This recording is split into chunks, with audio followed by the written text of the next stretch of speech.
let us take a step ahead to empower women. Amrita University brings to you the first ever Algoqueen, the Girls Programming Cup 2021, a movement to promote girls in coding. The test will comprise of online training sessions by engineering students at Amrita University before the contest to boost their skills. With tremendous increase in coding opportunities, we wish to encourage the participation of girls for problem solving and competitive programming in India.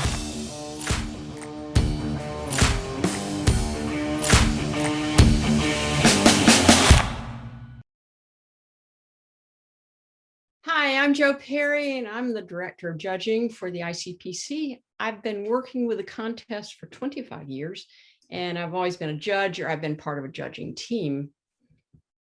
Hi there, everyone. I am Kate Ericson.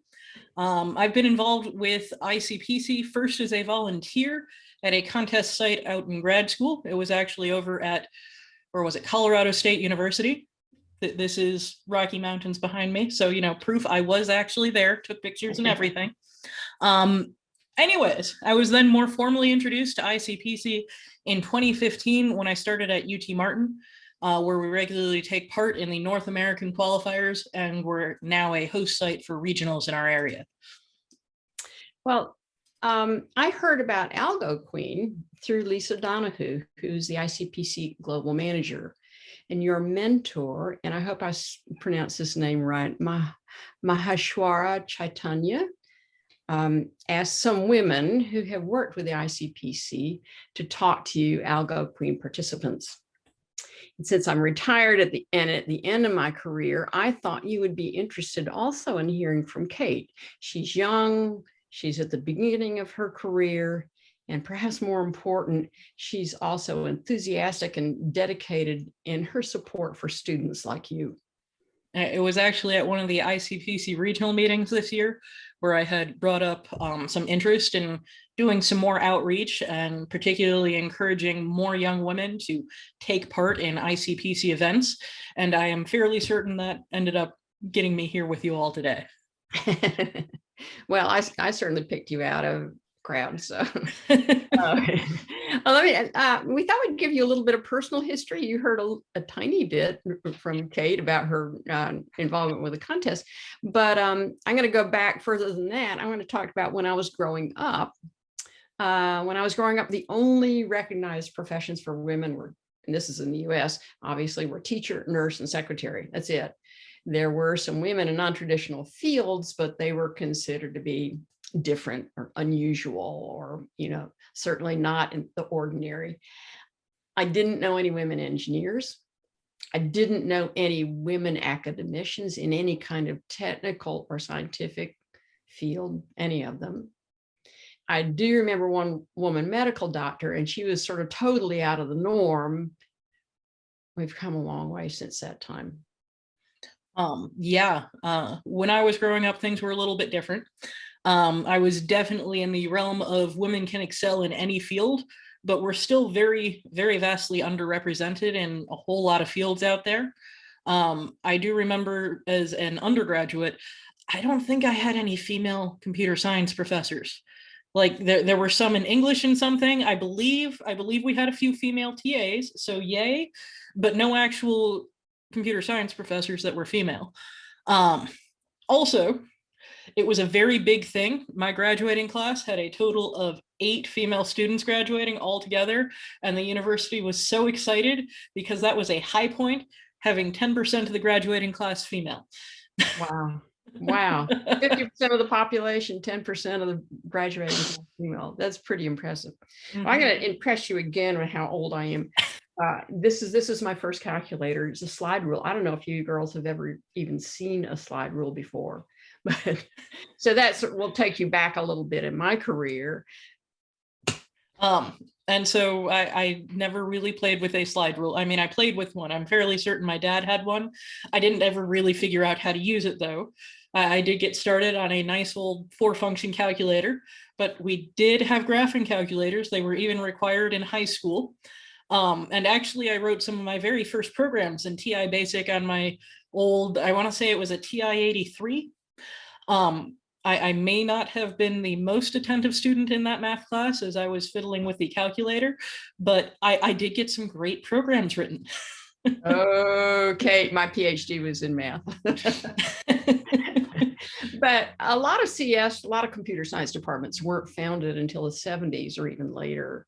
And they were usually cobbled together from math or engineering departments, sometimes, you know, a little mix of both, or, you know, is sometimes business. I took my first computer science course after I had completed all my degree work. I already had a PhD before I ever took a beginning programming course. And I wrote my first programs on punch cards. I thought I had a stack of punch cards to show you too, but they're lost somewhere in all of my paraphernalia. But the first language I learned was PL1. And again, I was a latecomer to the field since I took it up well after I had completed graduate school. That actually reminds me of a fun conversation I had with one of my colleagues. He's now the chair of my department. Anyways, we were talking about the growth of computer science departments. And so years ago, when we were talking about this, we realized that we were both essentially second generation computer scientists. The majority of the professors that we had in undergraduate and grad school, they had actual computer science degrees. There was the occasional one that would, you know, we hijacked from math or engineering or one of those other fields. But where was I going? That's right. But we did have a majority of professors who had computer science degrees, even though like none of their professors had computer science degrees. So we are firmly in the second generation, and hopefully, you know, bringing on more generations now. Yeah. I think from now on, there, you know, most of your computer science professors on campus are now, they were trained in computer science and not necessarily trained in mathematics and came over or whatever. All that, you know, there's a nice blending of fields, so it's not unusual to see some cross disciplines. But you know, computer science obviously is a very young discipline, and it's especially if you compare it to something like mathematics and, you know, the origins of calculus as we know it, there we go, we're in the late 17th century. And many of the basic computer science algorithms that we all learn today were published 300 years later. So you're looking at a very, very mature field of mathematics versus a very, very young discipline of computer science. Yeah, it's completely mind-blowing to me. A lot of the many of the founders of our field, we have photographs of them. Many of them even in color. Admittedly, they weren't in color when they did the cool thing for the field, but a lot of them are still alive, and you know, you can find pictures of them out on a sailboat or something in color and everything with a cell phone. It's crazy. When I teach organization and architecture, it's been a while, but when I did that, I like to pull up a picture of Claude Shannon and show it to them. And it completely blew my students' minds that there was this person who made computers possible. And we have a picture, photographic evidence. This is what this person looked like. People are alive who met him when he was alive. You don't get that for, you know, the basics of calculus. No, you know, there are no photographs of Isaac Newton. You know, going back to this, I have a cute little story. One of my early computing colleagues was a first generation computer scientist. He was a student of Tony Hoare, who invented quicksort. And if you haven't covered quicksort in Algoqueen, you make sure you learn it because it's a really fun one. But that's just another piece of proof that one of my colleagues, who was a student at Tony Hoare, who just invented quicksort, again, that just sort of shows that computer science is very, very young. Let's, I mean, it is fine to talk about Tony Hoare, who was wonderful, but let's talk a little more about women in computing, especially since computer science and a lot of other STEM disciplines are still mostly male dominated. And this is something that actually, it bothers me a little bit. I find it very confusing because some of the very first programmers in computer science, they were female.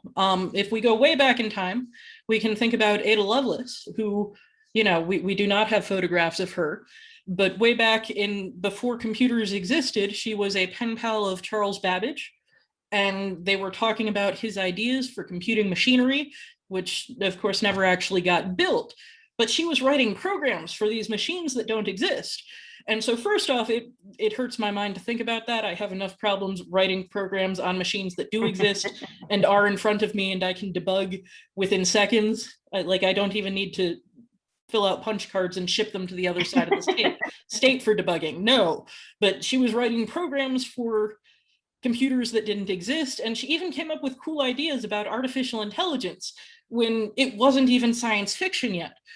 And then, fast forwarding to time with actual computers and thinking of things like ENIAC and switchboard computing, those were all women that wrote the programs. Well, I mean, they actually programmed the machines because they had so many women who were trained as switchboard operators, and it was such a similar, interface that they already knew what to do.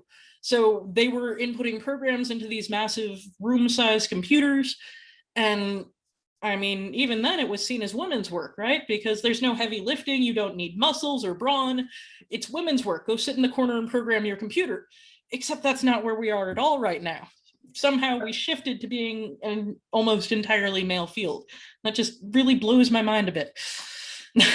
Well, yeah, I mean, just to back you up on that, is, even though some of that early activity might have been sort of secretarial in nature, of course, not all. You talked about Ada Lovelace, Grace Hopper, for example. I think we've all heard of her. But still, when we talk about early pioneers in computer science, we're talking mostly about men. And I did, when I was sort of preparing for this presentation to you at Algoqueen, I did a Google search on famous computer scientists, and at the top of the search page there was a strip of photographs, and then identifying or pictures, not all photographs, identifying people who were famous computer scientists, and there were 40 of them, and only 5 of them were women. And two of the 5 that were listed were Ada Lovelace and Grace Hopper. So, I mean, there are actually some living women computer scientists who are very well known, very well respected.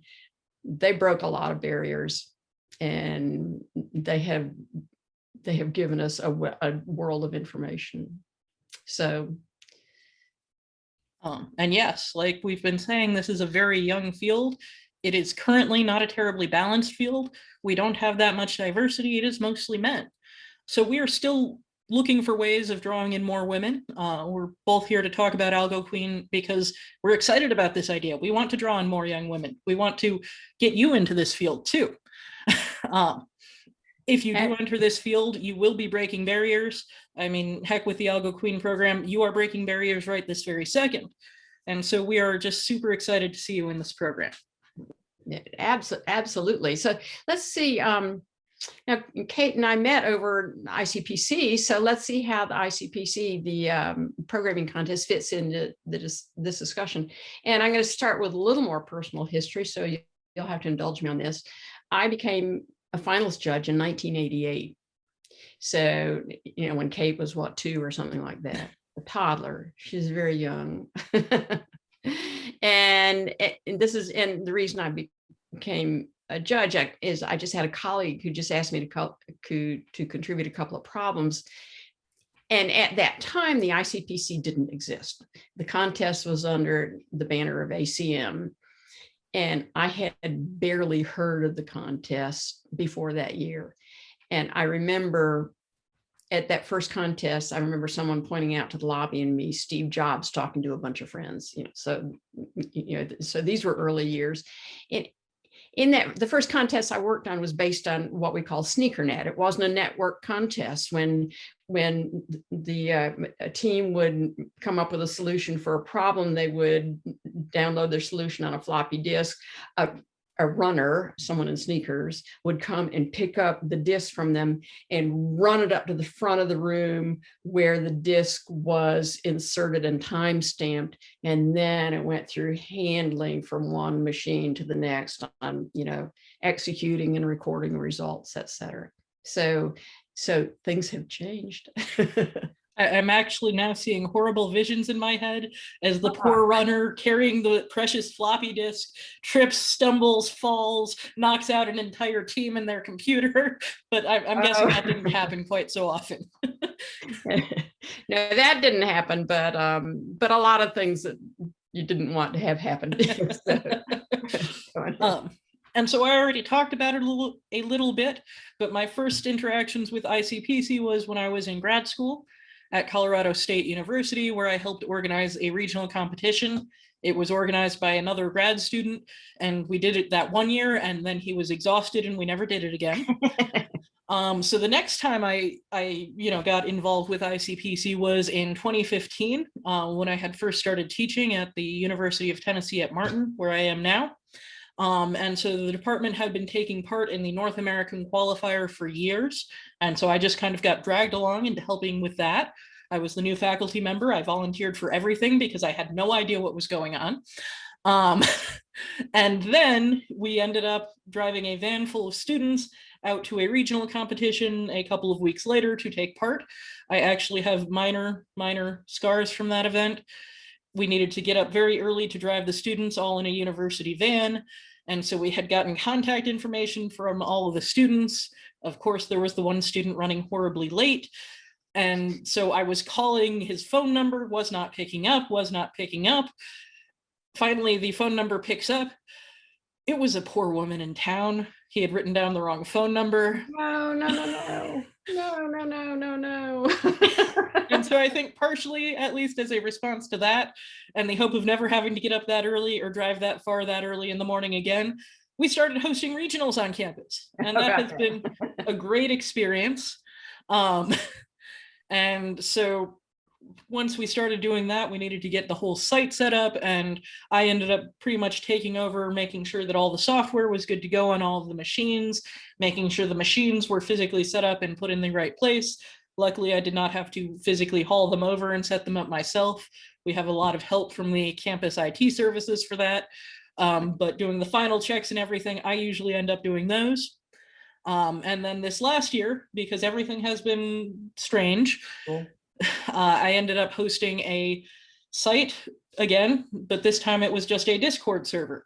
And so I managed to get one of those up and running, shared a template with all the other sites in my region. Some of them might have actually used it. Outside of the physical handling of a site, even when it's digital, not physical, I've also been involved with writing problems for the North American qualifiers, the NAQ. I started that, not that 2015 year, but the year after, because I did not know about it beforehand. And then that ended up pulling me into judging for NAQ. One of the more recent judging experience involved a long existential debate about suicidal frogs. It's always a little bit weird when you write a problem, because you write a problem, you go, it's going to be only this hard, it should not be that difficult, and then life happens and it ends up being like rated extremely difficult for 5 years, and then slowly it starts getting back to where you expected it to be in the first place. But it's been an exciting experience working with ICPC. Well, good. So in my first contest, the finals contest is usually better funded and has a whole lot more support than the regionals or the locals or any contest. So it's quite a show.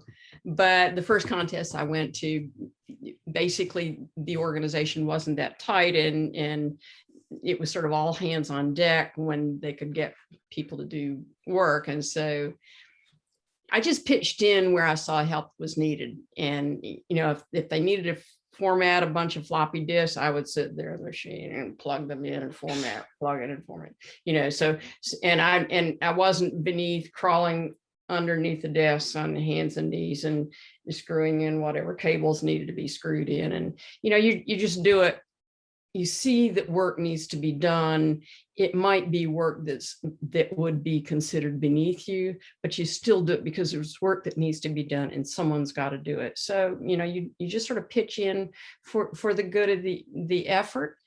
And as a result of my initial efforts doing that, my willingness to do things that were not expected of a judge, but needed to be done.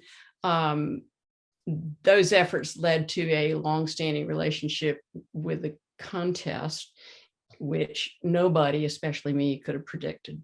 It's just bloomed, and it's been a delightful experience, really delightful. So it's always exciting to hear stories like that, because you really very often end up in a very different place than you expected you were going to end up in when you first started out. Sorry, that was a little bit vague. But yes, I definitely understand well, this needs doing, no one else is doing. I figure I should probably do, and then that can suddenly open up a whole bunch of opportunities for you. I actually heard a great story from one of our students a while ago. And so he started the story by explaining how he was working as a bouncer. And so I know you have never met this student, but he should not be a bouncer. Anyways, he apparently managed to work on his people skills while acting as a bouncer, never physically getting rid of any, physically handling any altercations, because he could not. This was why he should not be a bouncer. But he developed these interpersonal skills, being able to talk people down when they were having problems, make sure everything is running smoothly. And it actually turns out that the skills he developed while doing this, it helped him find his first programming job after graduation. Nothing to do with his work as a bouncer. Wow. That's pretty impressive, actually. And as a matter of fact, that actually translates into academics too. I don't know many academicians who consistently keep on the same direction where they began. And in fact, the most successful and happiest people I know simply find real joy in what they do. And some of them find their passion early, some of them find it a little later. And I was telling Kate that two people that I have a lot of respect for, who found their passion and who have led incredibly rich lives because they followed their passion. One was a herpetologist who can tell you everything about every snake and turtle and frog and everything that ever existed. And his discussions are a lot of fun, they're interesting, and they warm your heart as well. And the other person that didn't take a traditional path through, who sort of switched all the way around, was my niece, who loves to write, but she fumbled around in lots of different arenas, but she finally decided she could be a journalist, and she followed that star, and it took her places. So she's now a journalist. I can most definitely relate to that kind of thing. I definitely found it to be true in my case. When I finished undergrad, I knew I did not want to go into industry. So I went to grad school. When I applied to grad school, I knew I was going to be in artificial intelligence. When I found the specific grad school I ended up applying to, I knew I was going to work on the brain-computer interfaces research group, because they were doing such fun and exciting things. But then I found distributed systems, which is what my area actually is. And it was just an amazing fit for me. Things clicked. I had a whole lot of fun there. And well, now I'm teaching. And again, we're having a whole lot of fun. I feel like I'm making a major difference, not just in my own life, but in others' lives. So it's just been a bit of a wild ride. How about that? Yeah. Well, let's go back and talk about the ICPC a little more, and women in the ICPC. Of course, I've been working with judges, and there, as long as I've been working, there have been only 3 women finalist contest judges since the inception of the ICPC, and one of those 3 is me. And the contestants have been mostly male, and the finalist judges, all of the finalist judges, get incredibly excited when they spot teams with women students. They really do. And they get just ecstatic when they find teams where the majority of members are women. I have definitely seen this, not at the finals. I have not been there yet, but from my own experiences with competitions, and so this includes both ICPC and hackathons, I tend to see similar trends. There are the few young women that you see at every single competition, so you start to recognize each other on site. I remember, like, it was 1.5 years, 2 years ago now, there was this one student, I ran into her in the spring at a hackathon, and she just stopped middle of the hallway and stared at me and said, I know you. I have seen you before. It's like, yes, you were at the site I hosted for ICPC. We saw each other in another hackathon earlier that fall, and I'm fairly certain we've seen each other for the last 2 years in exactly the same situations. You get to know each other, you find the other women in the room. And so, like you mentioned, I think there's a bit of a pipeline problem that we're seeing here. There aren't that many women taking parts as contestants, as students when they have the opportunity. So there aren't that many to join in later on at higher levels, doing things like judging, because they just don't know it exists. They never took part as students. And this really is a shame, because competitions such as ICPC, they're actually very helpful for students. They help reinforce the things that you learn in the classroom.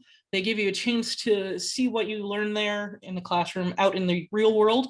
Admittedly, it's not terribly real. It's still a contest, but more real than what you'll see in the classroom all the time. They're also a great chance to try out and work with different fields, different areas of computer science, give you a chance to figure out where your passions lie, what you are most excited about. Now, there are core concepts that every computer scientist needs to master, but the field itself is huge and constantly growing.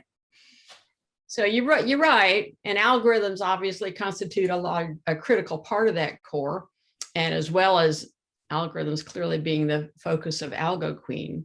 And all of this has a strong tie with the ICPC contest. The current ICPC contests are very heavily algorithm oriented, very heavily.